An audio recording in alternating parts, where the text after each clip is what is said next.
One night in 1944, an American military pilot was flying over England when he turned around in his cockpit and looked at this panel of switches that was right behind him. And after looking for a particular switch, he reached out and he was about to toggle it, but he stopped because he knew what he was about to do, flipping this switch, would easily be the most dangerous thing he had ever done in his entire life. But this was his duty. He had to do it. And so after taking a deep breath, he flipped the switch, and immediately chaos ensued, and the course of American history would be drastically changed forever. If you've never heard the story before, and many people have not, this is not nearly as well known as it should be, then you are in for a huge reveal at the end. But before we get into that story, if you're a fan of the strange, dark, and mysterious delivered in story format, then you've come to the right place because that's all we do, and we upload once a week. So if that's of interest to you, please secretly log in to the Like Button's computer and then transfer all of their Bitcoin to your untraceable offshore account. Also, please subscribe to our channel and turn on all notifications so you don't miss any of our weekly uploads. Okay, let's get into today's story.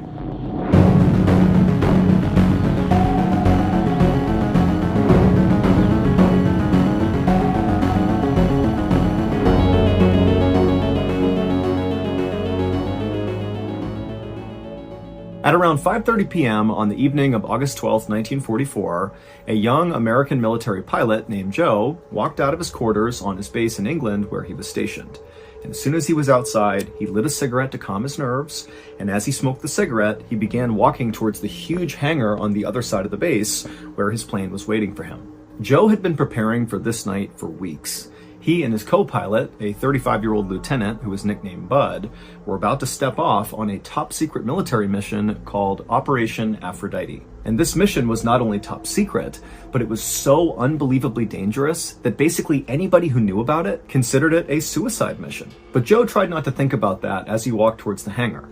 Instead, he tried to think about the reason he was here in the first place, the reason he had joined the military, and that was to defeat the Nazis. And what he and his co-pilot were about to do, Operation Aphrodite, was going to play a huge role in defeating the Nazis. So this was about 5 years into World War II, and at this point, the Nazis were actually losing. However, it was making them more dangerous, not less, because they were becoming very, very desperate. And so they were launching all these outrageous attacks, basically because they had nothing to lose. And one horrible thing the Nazis were doing at this time were dropping these things called vengeance weapons. Hitler called them vengeance weapons. They were basically these huge bombs that the Nazis would drop arbitrarily across the United Kingdom on major population centers. And by this point in the war, these vengeance weapons had killed over 5,000 civilians. And at this exact moment, like this night, as Joe was walking towards the hangar, the Nazis had a stash of vengeance weapons aimed directly at London. That was going to be their next target. And so the mission that Joe and his co-pilot Bud were going on, Operation Aphrodite, was going to be to go out and destroy those vengeance weapons to save London. And as nervous as Joe was about this mission, and he was really nervous, he was also very excited. He actually had volunteered for this mission when many other pilots had done everything they could to stay away from this mission. And on top of that, Joe actually had flown enough missions by this point in the war that he didn't need to fly anymore. He could just go home. But instead, he volunteered for this mission. And a reason why Joe might have decided to do that has a lot to do with the family he was raised in. So Joe came from a family that was very successful and accomplished, and his father really pushed Joe and his younger brother to be the very best at whatever they were doing and to be very competitive with each other. And so while Joe and his younger brother did love each other, they also had a pretty intense rivalry.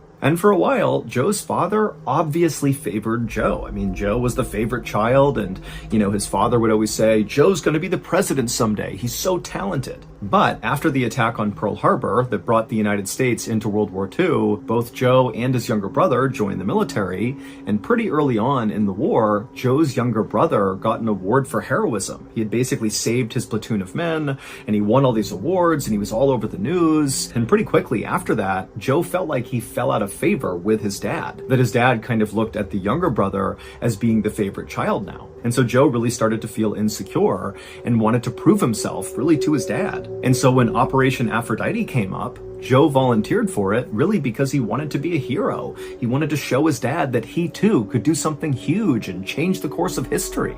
And he would change the course of history but not in the way he expected. And so Joe continued to smoke a cigarette and hustled across the base towards the hangar, and as he did, he found himself kind of speeding up, like he just wanted to get over there and get started. Joe's commanders had given him a special code he would call out over the radio if this mission was successful. It was spade flush. That's what he'd say over the radio. And so as Joe hustled towards the hangar, he imagined how incredible it was going to be to yell out spade flush over the radio. I mean, it was only like 30 minutes away from that moment. This was a short mission. And so finally Joe reached the hangar and he looked up to the sky one more time to make sure the weather looked solid, because actually they had tried to launch Operation Aphrodite a couple of days earlier, but it had been canceled because of fog. But Joe looked around and the weather looked good, and so he knew it was going to be a go. So he flipped his cigarette butt and stepped into the hangar. Inside this hangar was this massive big open space, and in the center of the hangar on the floor was this huge plane called a B-24 Liberator. This was of course Joe's plane for the night. And so Joe immediately began walking towards the plane to check it out. Now, this particular type of plane was the type of plane Joe had been flying for the past 3 years. I mean, he'd flown many combat missions in this type of aircraft, so he was very familiar with it. But this particular B-24 was unlike any of the other B-24s Joe had ever flown. In fact, this aircraft was so unique, it was unlike any aircraft that any pilot in the American military had ever flown. I mean, this was really a one of one. And so as Joe walked around the outside of this plane, he began to notice some of these unique modifications that the mechanics had made to this aircraft. The most noticeable modification was actually the cockpit. Now, normally the cockpit had all these windows basically all around it, so the pilot could look in any direction and see what was going on, but obviously they needed to be protected from the elements. But this B-24 had all the glass removed except for one pane of glass basically right in front of where Joe would be staring, just like a single windshield. And so it's almost like it was a convertible aircraft where it was all open air in the cockpit. And the reason for this change is because Joe and his co-pilot, during the course of this top secret mission, Operation Aphrodite, they would have to jump out and parachute to the ground. And so by having this all open, it would allow them to do that much easier. And then another big modification to the B-24 is the guns that were normally located on the outside of the aircraft were gone, and they were replaced by broomsticks painted black to look like guns at a distance. But the visible changes to this particular B-24 were nothing compared to the massive changes that were hidden inside this aircraft. Because the top secret part of Operation Aphrodite was really this particular plane. The plane was not really a plane, it was more like a huge flying bomb. The military's mechanics basically hollowed out the entirety of this plane, removed everything inside of it that was not absolutely vital, and they replaced it with explosives. 10 tons of explosives. Like, this is an unbelievable amount of explosives. A few minutes later, at around 5:55 p.m., Joe and his co-pilot Bud, who by this point had come into the hangar, finished doing their exterior inspection of the aircraft, and then they climbed into the cockpit, with Joe taking a seat in the pilot's seat and Bud sitting in the co-pilot's seat. And even though the evening was cool, both men were visibly sweating. Once the pilots got the go-ahead to begin the mission, Joe fired the first engine and then turned to look at the ground crew all around them, and he noticed all of them looked really, really serious. I mean, they obviously knew how intensely dangerous this mission really was, and the fact was, the pilots might not make it home, and so they're looking up at these guys like, I'm sorry you have to do this. But Joe, he looked out at these people and he sensed that was going on, and so he made a big show to wave and smile at them, to show confidence, like he knew what he was going to do, he's going to be fine. But in reality, Joe really was terrified.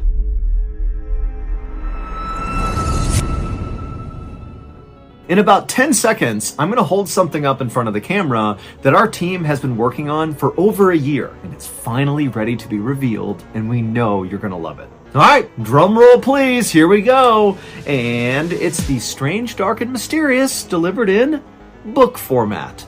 The official Mr. Ballin graphic novel, our first book ever. In this just stunningly beautiful anthology of stories are full stories that are brand new and have never been covered anywhere else on any of our other channels. So if you want to hear those new stories, you got to get this book. The book is not coming out until my birthday, October 1st of this year. But you can pre-order a book right now by going to book.ballenstudios.com. The link is also in the description. And if enough of you pre-order this thing, it'll make the New York Times bestseller list, which is so cool, but more importantly, that will show us there's big interest in books from the strange, dark, and mysterious community, and we'll make more of them. So again, head on over to book.ballenstudios.com and pre-order a copy today. Oh, and also at the end of today's video, be sure you stick around because I'm going to go live on YouTube, and during this live event, I will tell you a little personal story from my time in Navy boot camp and how that actually led to the creation of this graphic novel. I'll also speak with some very special people that helped make this book a reality, and I'll share some other exclusive details about the book. Oh, and also I will answer any questions you might have about the book. So when this episode ends, just click on the Live tab on my YouTube channel to join the live event with me. And again, go to book.ballenstudios.com and pre-order a copy of the Mr. Ballen graphic novel today and help us get on that New York Times bestsellers list.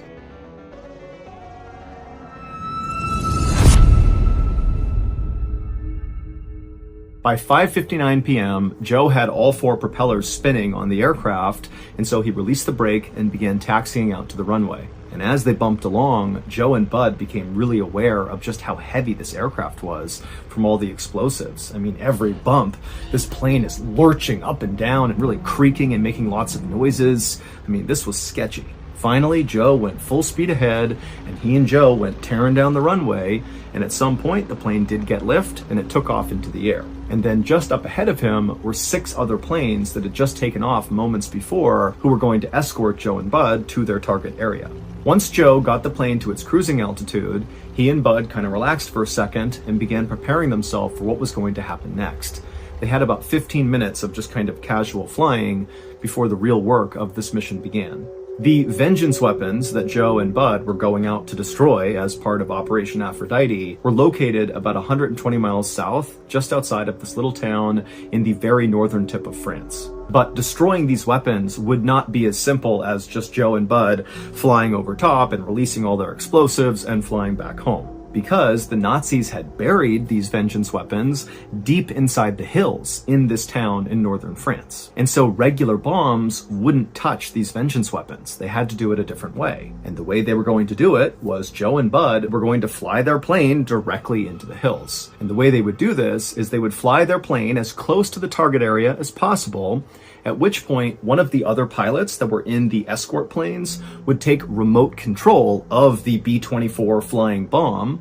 And then once they had remote control, Joe and Bud, who no longer needed to do anything, they would jump out and parachute to the ground.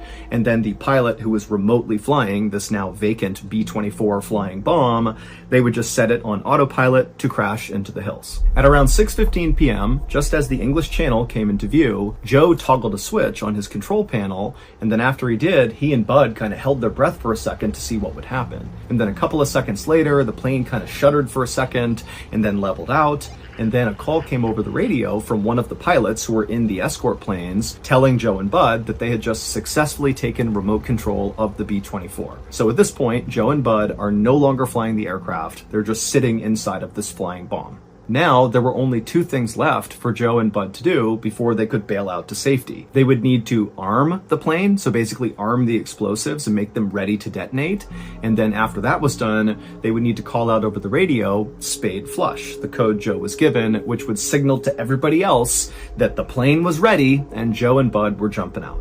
And so once Joe and Bud nodded to each other and kind of acknowledged that, okay, we're going to do the last bit of this mission, Joe turned around in his seat and he looked at this control panel that was right behind him, and on this panel was the arming switch. And so once Joe flipped this, he and Bud would have a very short window of time to safely escape the aircraft. And so it was kind of like, flip it, make the radio call, and get the heck out of there. But Joe and Bud had trained for this moment over and over and over again, so they were ready. And so eventually, Joe flipped the switch, grabbed his radio, and called out, spade flush.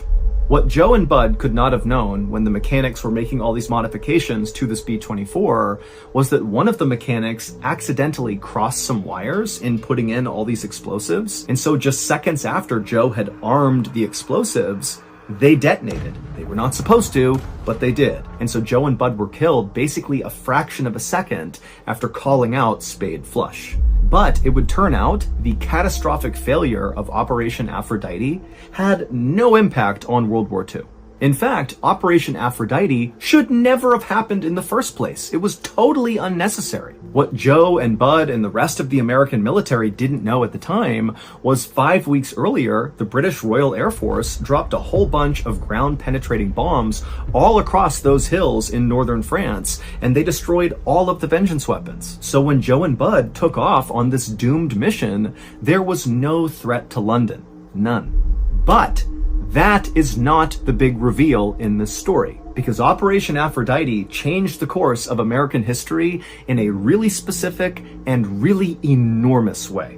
Because Joe, whose full name was Joseph P. Kennedy Jr., was a member of the very famous Kennedy family, a big-time political family in America, and at the time, the Kennedys were all saying Joseph is going to be the next president of the United States, and everybody believed it. He was going to be the guy. But then, of course, Operation Aphrodite changed all of that because Joseph was killed. And so the war would end about a year later, and when it did, Joseph's younger brother, John F. Kennedy, who won that award for heroism and got a Purple Heart early on in the war, and he kind of became a war hero, which prompted Joe to volunteer for Operation Aphrodite.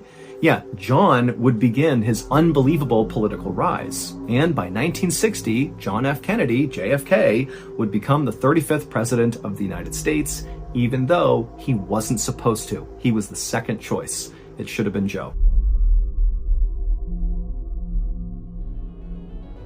As I mentioned earlier, I am now going to go live on YouTube to discuss further our big announcement, our graphic novel. All you have to do to join this live event is click on the Live tab on my YouTube channel. During this event, I will cover a personal story from my time in the Navy. I'll also chat with a few special guests that helped make this book a reality. I'll share some more exclusive details about this book, and I'll answer any questions you might have about this book. Okay, that's it. So head on over now to